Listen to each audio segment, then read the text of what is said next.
Hello and welcome to my channel. With me today I have an interesting video of a lady asking the Jews living in either the diaspora or Israel when they realize that Zionist mythology of Israel is a lie. Now this lady further says that this is a calling to all the Jews who are concerned about what's happening in Gaza. What was that time that just made them ask, what about Palestine? And the mythological lie that Israel was their land. Here's the video. This is a call-in to all Jews who support Palestine, all Jews who are concerned about what is happening in Gaza. Whether you are Jewish and in the diaspora or Jewish and living in Israel, I want to hear your perspectives on this. When did you realize that the Zionist mythology of Israel was a lie? When did you start to ask yourself the question of, what about Palestine? What was the moment? What was the experience? What was the educational material? What happened that got you to start questioning the mythology that you had been taught about Israel being our land?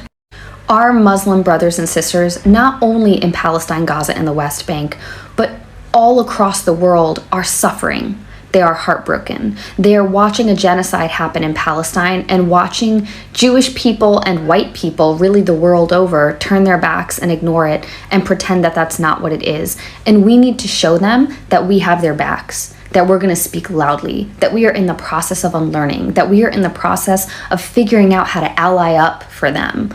So please post your unlearning moment. What happened? When did you start to interrogate the messages that you had received as children or from your faith community, so that we can provide them some counterexamples and show how much we care? Is it just me, or the more people talk about this, the more it's helping people learn the truth and unlearn certain things or lies they were taught? Seeing others responding and just sharing those moments just shows how many people are really coming to the realization.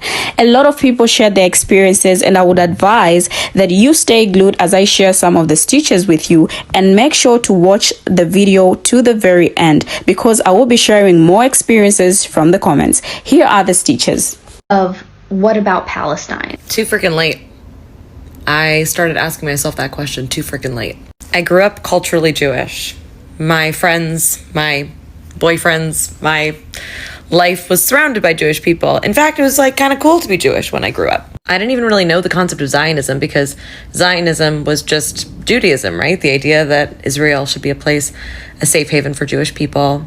That just was what it was. The concept of birthright made total sense. I didn't even question it. The fact that the government would subsidize a trip to Israel so that you could see your homeland, that didn't strike me as weird at all. And the Jewish population is pretty small, so there's only a few degrees of separation between you and somebody who lives in Israel, and that just felt like part of the package of being Jewish. I didn't question the fact that after the Holocaust we would need a safe haven. And yes, 6 million people dying this close in terms of the history of the world is terrifying. And yes, Jewish people are not the most beloved people on the planet, right? Traditionally, we're not. So yeah, it made sense to me. But I didn't think about how many other people have been genocided and that they don't get their own theocratic ethno-state. I didn't know that in order to achieve that, in order to get Israel to be Israel, that Palestinians had to be forcibly removed from their homes. I didn't know that it was an illegal occupation. I didn't know that Israel controlled a huge percentage of Palestinians' water. I didn't know that it was a 75-year occupation. I didn't know that Palestinians had to move through checkpoints in order to get anywhere. I didn't know that 90% of their economy is from handouts, that like the world has been giving them resources because they don't have any of their own because of said occupation. I didn't know that there were thousands of Palestinian prisoners in Israel that don't get a trial, hundreds of whom are kids. I didn't know that Israel had one of the strongest militaries in the world and provides military supplies to a lot of the rest of the world. I didn't think about the fact that putting an ally in the middle of the Middle East filled with Jews as a gift from the US and from the British would be a super smart political tactic, because none of the rest of the world wanted us anywhere. My first thought after the October 7th attack was, what a brutal, horrific thing to happen to the Jewish population and to the Israeli civilians, and I still believe that that is true. However, I didn't have context. And now that over 10,000 Palestinians have died, now that I know that Israel dropped more bombs in 6 days than the US dropped in Afghanistan in an entire year of war, now that I've listened and learned for the past 3 weeks, I wish I had asked, what about Palestine, sooner? About Palestine. I am not Jewish, obviously, but I did want to address this question because I was raised in a very Christian Zionist framework. And again, I want to keep naming that framework of Christian Zionism on here because it is so important to understand that many Americans who are supporting unequivocally the actions of the state of Israel has nothing to do with Judaism and everything to do with the framework, in fact, of Christian supremacy. And the modern state of Israel is, for many Christians, intertwined with American exceptionalism, both states seen as uniquely somehow God's nations. And anyone who opposes Israel is just doing it because they hate God, right? The idea that there were people who resisted Israel because of what the creation of Israel cost them and their parents and their grandparents just wasn't even a factor in the conversation. And for me, honestly, it was going to Israel in seminary and visiting the occupied West Bank, because that is where Bethlehem, the birthplace of Christ, is. It really crystallized and clarified for me the experience of Palestinians. And as much as we need to understand the very real grief and fear and trauma that led to the creation of Israel for the Jewish people, we're never going to have peace if we can't understand the grief and trauma and loss of the Palestinian people and what the state of Israel cost them.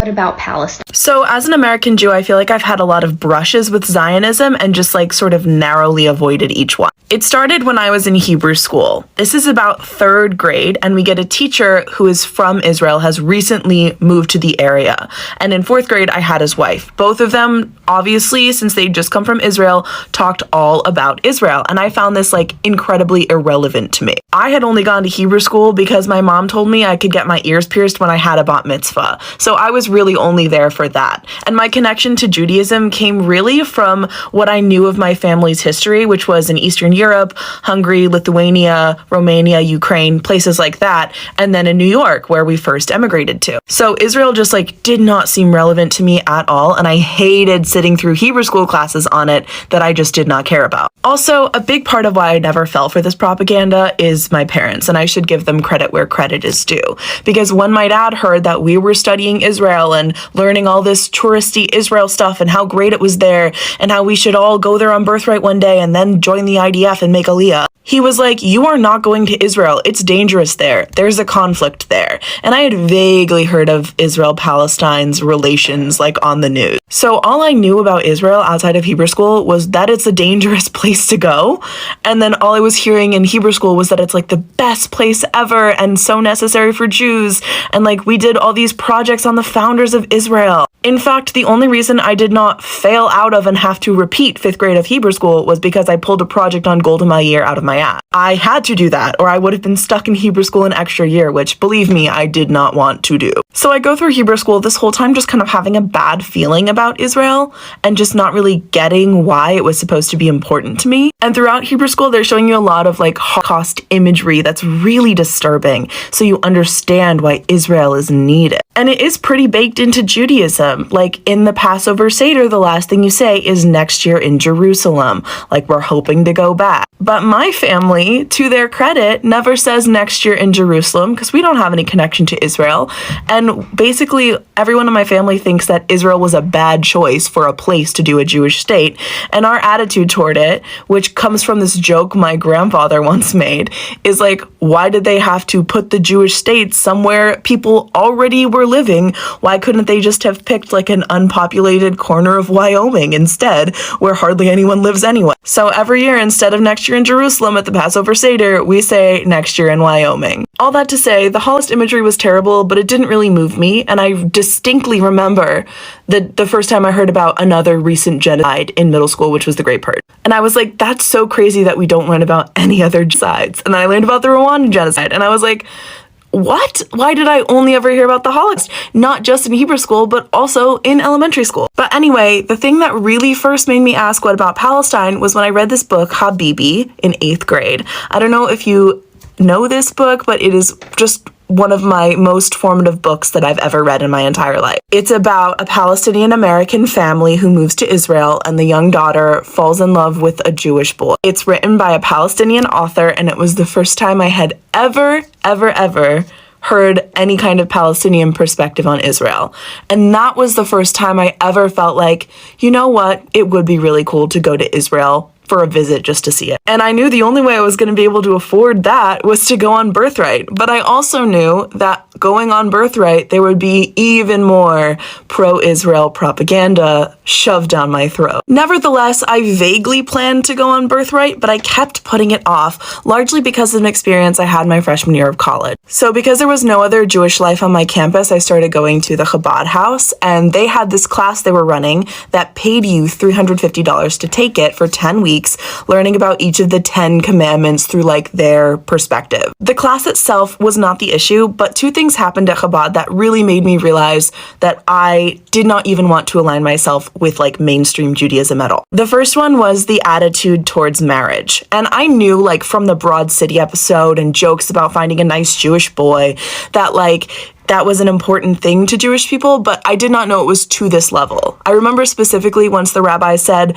that it was so important to find your bashert, your Jewish soulmate, that you might have to go all the way to Israel to do that, and that's okay. Which really underscores everything the creator I stitched has been saying about birthright. I had never encountered Jews before who were like anti-intermarriage, like they really want you to marry somebody who is ethnically Jewish and then have them become more religious. And yes, people can convert, but really the focus on ethnic Judaism made me feel like it was a bit of a keep the bloodlines pure kind of thing. This just had echoes of white supremacy to me, and I would yell that far and wide because I was so upset about it. I just never encountered that attitude before. And there was this one guy in the course who particularly loved to rail against intermarriage and how he couldn't get his brother to date Jewish girls. And one day he started talking about how much he supported Trump for his stance on Israel. And keep in mind, this is early 2016 before the election, so the stakes are pretty damn high. He also said he thinks Bernie Sanders is a traitor to the Jewish people for his stance on Palestine,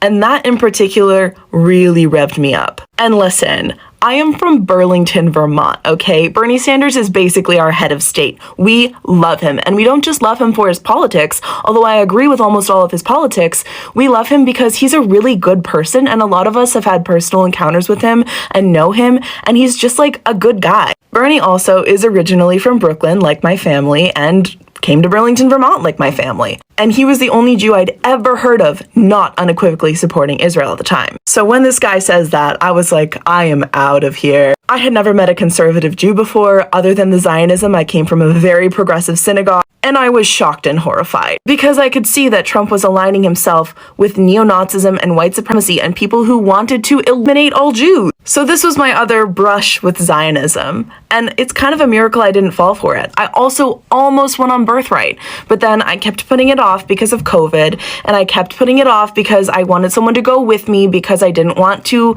buy into all the propaganda. And then finally, in my final year of eligibility this year, I'm 26 right now, it was full, so I couldn't go. And now I probably never will see Israel, and that's okay with me because I really only ever wanted to go as a tourist. And I feel kind of lucky about that because I've come so close to being indoctrinated so many times. And maybe it was my upbringing and my parents' views on Israel, or maybe it was just me seeing the contradictions and how it was talked about, but I just never quite fell for it because I could see that supporting Israel also meant supporting a lot of things that I don't support. For example, Donald Trump and genocide. So that's my story of how I made it through Zionist spaces without ever quite buying in. Was a lie.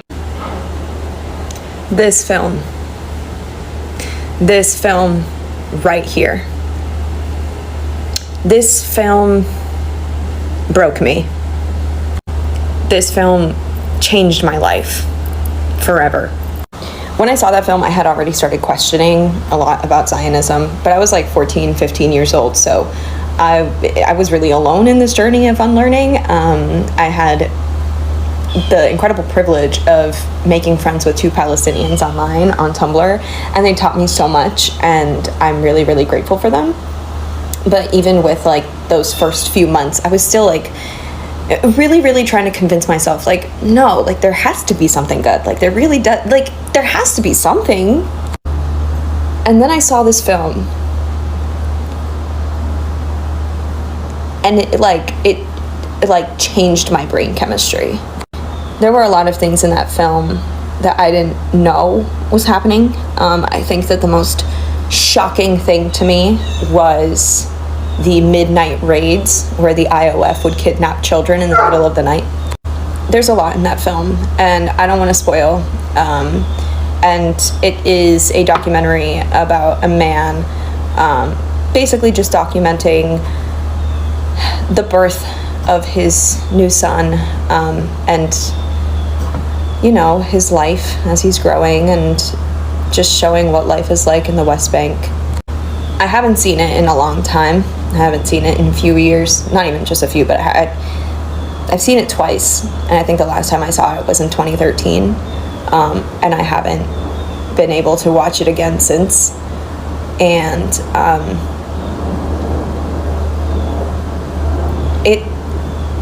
it really did something to me. So I really recommend that everybody watch this. I don't care if you happened upon my video, you're anti-Zionist or you're Zionist. Watch 5 Broken Cameras. Watch 5 Broken Cameras. Please. Please. All Jews who are... So mine was, there was a lot of little things, and a lot of tiny things that made me see, that I think let me see that maybe everything wasn't just as I thought it was. And I think that paved the way for this big moment, because I think the little things kind of picked at the foundation. Let's say my Zionism was like a house, right? I think all these little things were picking and at the foundation of the house and decreasing its stability, people talking about Palestine, people talking about the history and making me question and second guess what I had been taught. That was picking away at the foundations, right? And forcing me to look more into things. And so that was picking away at the foundations. And then this article that I read, I think my freshman year of college, was, I think, anthropology. And it was an archaeological article. Try saying that 5 times fast. It was about how the Israeli government spends a lot of time and money trying to, specifically around the old Jerusalem, so the old city, trying to actively displace Palestinians. And it talked about how the justice system was working against them and stuff like that, which I had never heard of before.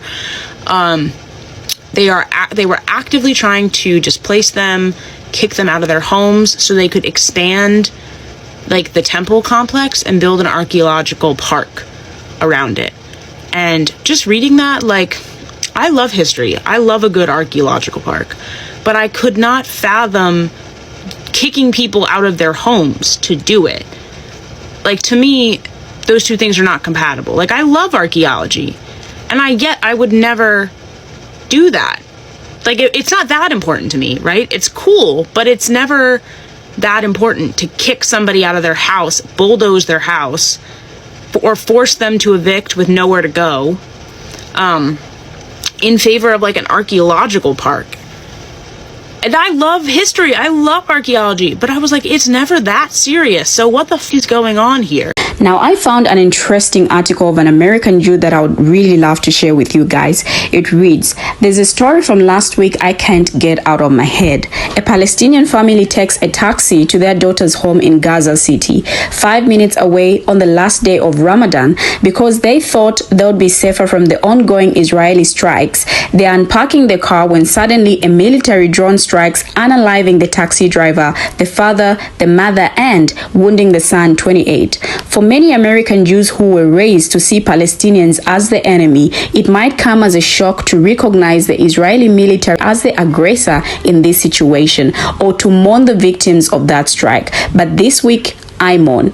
I was raised to unequivocally support Israel. As a second-generation American Jew and granddaughter of a Holocaust survivor, I never questioned Israel's existence, actions, and connection to the United States. Not because debate wasn't encouraged in my house, but because I never even thought to ask. For days after Israeli police invaded Al Aqsa Mosque, a Muslim holy site in the East Jerusalem, the questions and the words finally came to me, and I took to Twitter to share my newly crystallized feelings to see if they would resonate.